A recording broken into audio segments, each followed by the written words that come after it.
Dear students and welcome you all to commerce Pandit. बच्चों आज हम लोग क्लास 11 सेमेस्टर 1 का लॉ एंड ऑडिट करने वाले हैं बच्चों, यानी सीएलपीए हम लोग स्टार्ट करने वाले हैं। बिल्कुल पहले चैप्टर से, चैप्टर का नाम है इंट्रोडक्शन टू लॉ और ये वीडियो होने वाला है इसका पार्ट 1। छोटे छोटे प्यारे प्यारे वीडियो बना के पूरा का पूरा चैप्टर हम लोग कंप्लीट करेंगे बच्चों। आओ सबसे पहले हम लोग शुरू करते हैं और बात करते हैं लॉ की। देखो बच्चों यहाँ पर बहुत सारा चीज लिखा हुआ है, लेकिन इससे पहले कि हम लोग यहाँ पर लिखे हुए चीजों को समझे, कुछ चीजों को हम लोग समझते हैं। क्या समझते हैं?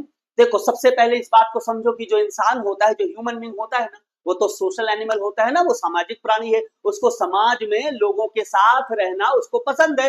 कोई इंसान अकेले नहीं रह सकता।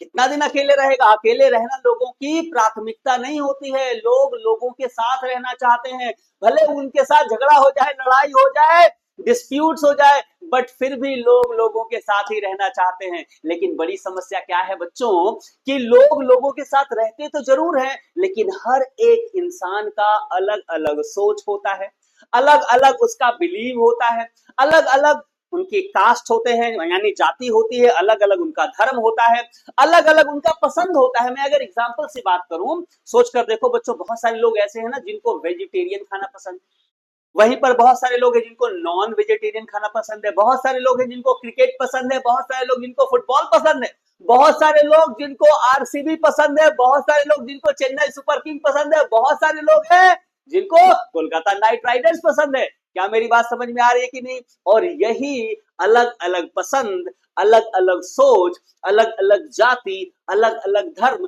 कई बार इनके बीच में कुछ कॉन्फ्लिक्ट्स को, कुछ झगड़ों को, कुछ मिसअंडरस्टैंडिंग को जन्म देती है।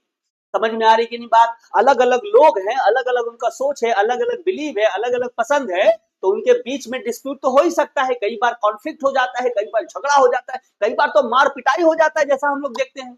अब इस कॉन्फ्लिक्ट को, इस मिसअंडरस्टैंडिंग को, इस प्रॉब्लम को दूर कैसे किया जाए? तो इसके लिए आता है इंट्रोडक्शन होता है बाबू, किसका?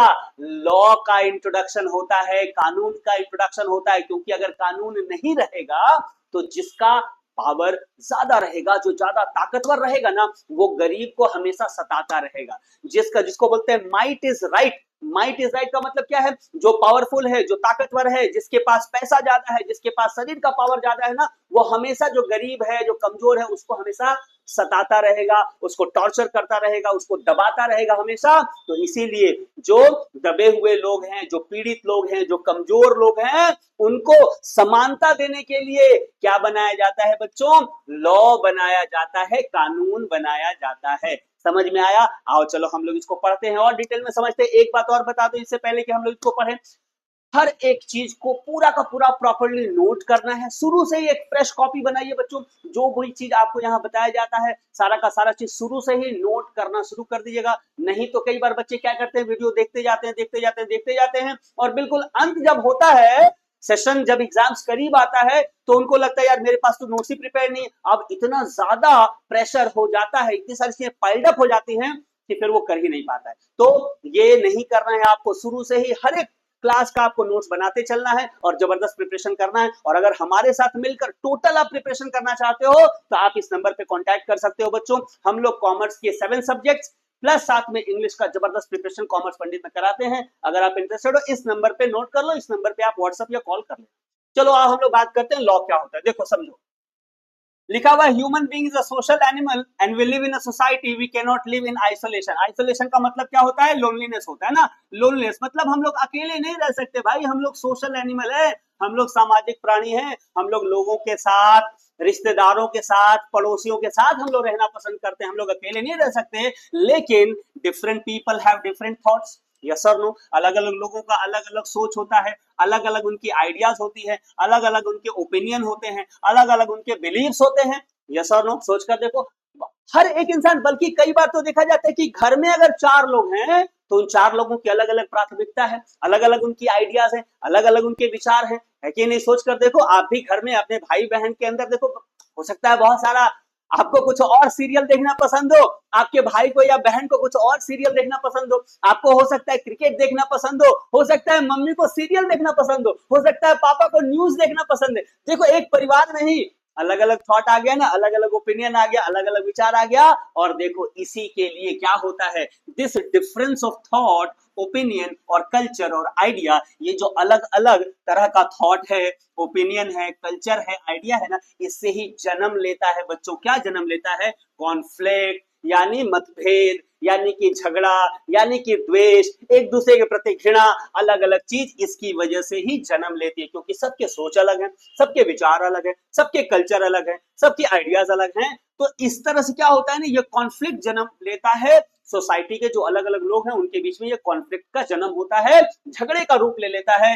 And there has to be some rules and regulation, और इसीलिए तो बच्चों कुछ रूल्स और रेगुलेशन होना चाहिए ना, ताकि ये जो ह्यूमन कॉन्फ्लिक्ट है, लोगों के बीच का जो झगड़ा है, उसको सेटल किया जा सके, उसको सॉल्व किया जा सके, उसको दूर किया जा सके, और साथ साथ में लोगों के व्यवहार को, बिहेवियर को भी कंट्रोल किया जा सके, ताकि ऐसा नहीं कि जो पावरफुल है वो हमेशा कमजोर को टॉर्चर करता रहे, ऐसा वो ना करे। इसके लिए क्या होना चाहिए बताओ, हमारे सोसाइटी में कुछ रूल्स होने चाहिए, कुछ रेगुलेशंस होने चाहिए, राइट। अब देखो लॉ क्या है, इसका डेफिनेशन यहां पर आ रहा है बच्चों, ध्यान से समझना है, नोट डाउन सारा का सारा पॉइंट करना है। लिखा हुआ है law includes all the rules, law में क्या शामिल होता है बच्चों, सारे रूल्स शामिल होते हैं, प्रिंसिपल शामिल होते हैं, विच रेगुलेट्स, देखो रेगुलेट्स वर्ड का मतलब होता है ना बाबू, कंट्रोल्स, रेगुलेट्स मतलब क्या होता है बताओ, कंट्रोल्स, ये क्या करते हैं, कंट्रोल करते हैं, ये सारे रूल्स होते हैं, रेगुलेशंस होते हैं जो कंट्रोल करते हैं, किसको कंट्रोल करते हैं, रिलेशन विथ अदर इंडिविजुअल, एक आदमी का कैसा रिश्ता हो दूसरे के साथ, कैसा बिहेवियर हो उसका दूसरे के साथ, उसको क्या करना चाहिए, इस चीज को वो क्या करता है, लॉ क्या करता है बाबू, रेगुलेट करता है, वो कंट्रोल करता है, ताकि एक आदमी दूसरे आदमी के साथ गलत व्यवहार ना करे, उसका रिलेशन कैसा हो, एक दूसरे के साथ एकता वाला रिलेशन होना चाहिए, सद्भाव वाला रिलेशन होना चाहिए, प्यार वाला रिलेशन होना चाहिए, अगर प्यार वाला ना भी रहे तो कम से कम झगड़ा वाला तो नहीं होना चाहिए, द्वेष वाला, कॉन्फ्लिक्ट वाला नहीं होना चाहिए। इस बात को कौन बताता है बाबू, लॉ बताता है, या लॉ ऐसे रूल्स और रेगुलेशन बनाता है ताकि लोगों के व्यवहार को क्या किया जा सके, कंट्रोल किया जा सके विद द स्टेट। और ये सारा काम कौन करता है, लॉ बनाने का काम, कंट्रोल करने का काम करता कौन है बाबू, स्टेट। देखो स्टेट इन जनरल सेंस में होता है राज्य, है ना बच्चों, लेकिन लॉ की जब बात करें तो स्टेट का मतलब राज्य नहीं होता है, बल्कि state refers to the government.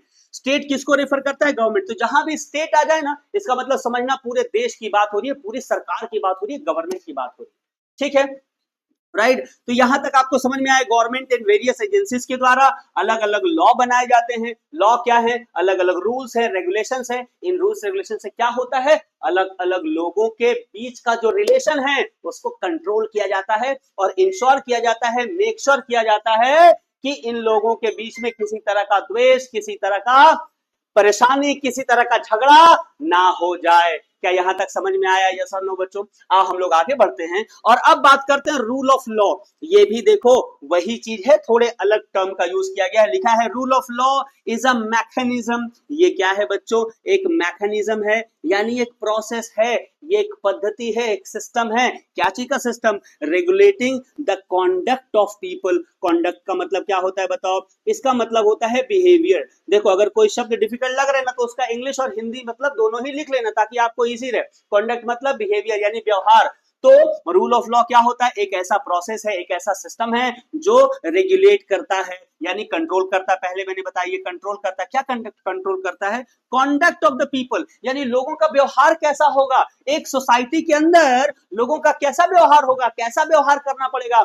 आप ऐसा नहीं कि आप अपनी इच्छा से जो मन चाहे वो कर सकते हो। देखो आपको फ्रीडम है, लेकिन दूसरे को डिस्टर्ब करने का, दूसरे को परेशान करने का, दूसरे को टॉर्चर करने का फ्रीडम नहीं, इसको याद रखना। तो आपका व्यवहार कैसा सोसाइटी में होगा, इस चीज को ही रेगुलेट करने का काम कौन करता है, रूल ऑफ लॉ करता है। और साथ में ये मदद करता है ताकि लोगों के बीच में क्या इंक्रीज होता रहे बाबू, क्या बढ़ता रहे, हार्मनी। हार्मनी का मतलब सद्भाव है, प्यार मोहब्बत, एक दूसरे के प्रति लगाव, एक दूसरे के प्रति स्नेह, ये बढ़ता रहे। और साथ साथ में अवॉइडिंग कॉन्फ्लिक्ट्स, और इनके बीच में कॉन्फ्लिक्ट जो है वो अवॉइड होता रहे, वो दूर होता रहे, लोग आपस में ना झगड़े, यही मेन इसका पर्पस होता है, right. In the different section of the people, समाज के अलग अलग जो सेक्शन के लोग हैं, अलग अलग कैटेगरी के जो लोग हैं, अलग अलग सोच के, विचार के, आइडियाज के जो लोग हैं, उनके बीच में किसी तरह का कॉन्फ्लिक्ट ना हो, उनके बीच में हार्मनी लगा रहे, माने बरकरार रहे, इस तरह के रूल्स एंड रेगुलेशंस को कंडक्ट करने का काम कौन करता है? रूल ऑफ लॉ करता है। समझ में आ रहा है कि नहीं आप लोगों को? राइट, आगे बढ़ते हैं। लिखा हुआ है a state without law would result in anarchy. याद रखना बच्चों, अगर कोई ऐसा स्टेट हो, स्टेट का मतलब अभी मैंने बताया या तो राज्य या तो इसका मतलब गवर्नमेंट होगा, एक्चुअली यहां इसका मतलब गवर्नमेंट या नेशन है। तो अगर कोई देश है विदाउट लॉ, जिसमें लॉ ही नहीं है, सोच कर देखो, कोई एक देश जिसमें कानून ही नहीं है, तो वहां क्या हो जाएगा? अनार्की हो जाएगा। अनार्की का मतलब क्या होता है? अराजकता फैल जाएगा। अराजकता का मतलब नो रूल्स, जिसका जो मन कर रहा है वही कर रहा है। अब सोचो, जिसका जो मन कर रहा है वही कर रहा है, एक्चुअली कोई कुछ भी नहीं कर पाए।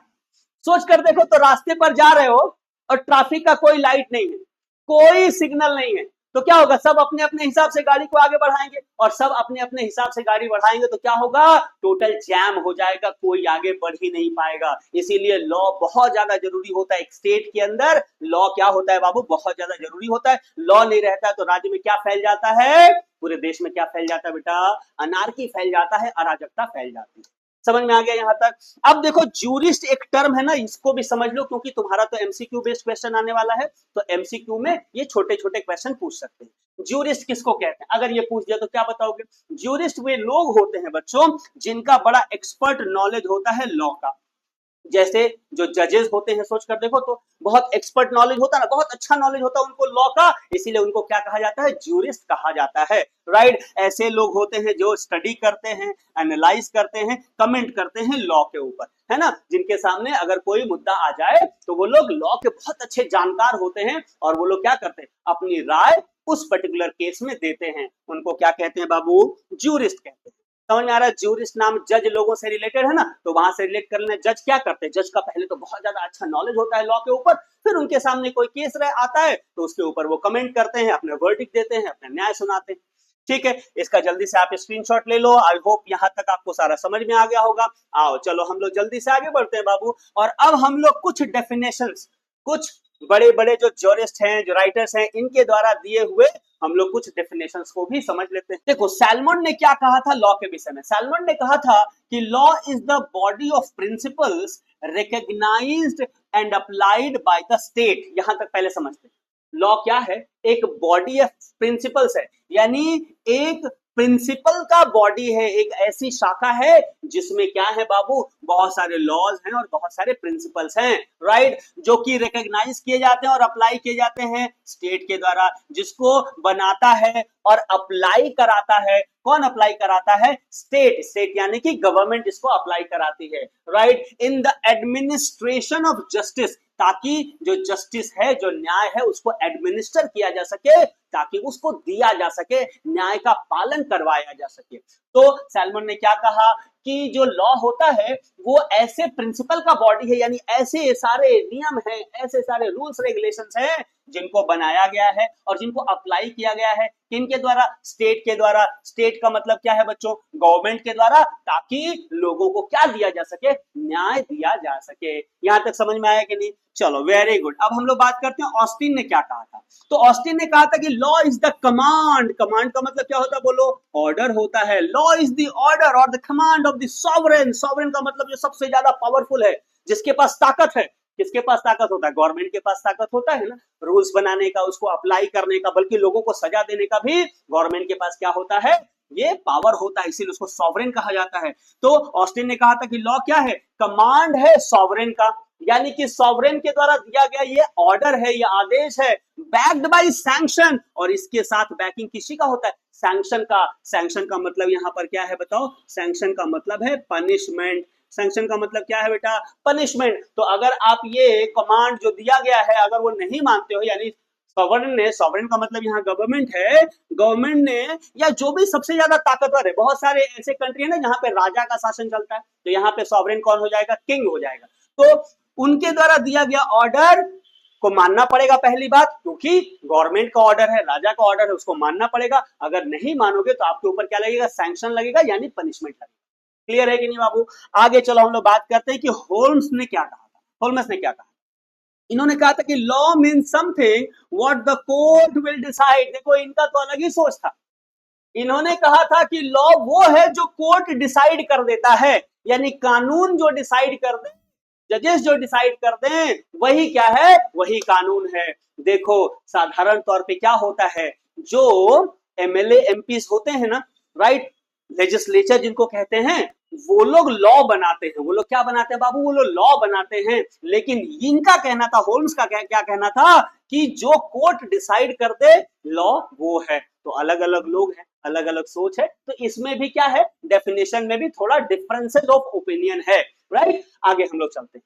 देखो और एक चीज हम लोग पढ़ लेते हैं आज के क्लास में, वो क्या है, फीचर्स और characteristics of rule of law या ऑफ लॉ, यानी लॉ का क्या क्या फीचर होता है, क्या क्या कैरेक्टरिस्टिक्स होता है, क्या क्या गुण होता है इसके अंदर, एक लॉ के अंदर क्या क्या होना चाहिए। आओ बाबू हम लोग इसको समझते हैं। देखो बहुत सारे लॉ के यहाँ पे फीचर दिए गए हैं, सबको अच्छे से प्यार से धीरे धीरे हम लोग को समझना है। सबसे पहला फीचर क्या है बताओ, यूनिफॉर्मिटी। यूनिफॉर्मिटी का मतलब यूनिफॉर्म शब्द से बना हुआ है। यूनिफॉर्म का मतलब देखो सोचो, स्कूल में सबका यूनिफॉर्म एक जैसा होता है ना, तो यूनिफॉर्मिटी का मतलब क्या होता है, एक रूपता। एक रूपता का मतलब लॉ ऐसा होना चाहिए जिसका एक ही रूप हो, यानी सबके लिए समान रूप से वो एप्लीकेबल हो। ऐसा नहीं कि गरीबों के लिए कड़ा रूल हो, अमीरों के लिए इजी रूल हो, गरीबों को तो पनिशमेंट मिल जाए, अमीरों को बिल्कुल छूट दे दी जाए, ऐसा नहीं होना चाहिए। लॉ क्या होना चाहिए, यूनिफॉर्म होना चाहिए, यानी सबके ऊपर समान रूप से वो एप्लीकेबल होना चाहिए। गरीब को अगर किसी गुनाह में वो सजा हो सकती है, तो अगर अमीर भी उस गुनाह को करेगा उसको भी वही सेम सजा मिलनी चाहिए। सबके लिए लॉ क्या होना चाहिए बाबू, यूनिफॉर्म होना चाहिए, एक जैसा होना चाहिए। ठीक है, पहला पॉइंट समझ में आ गया।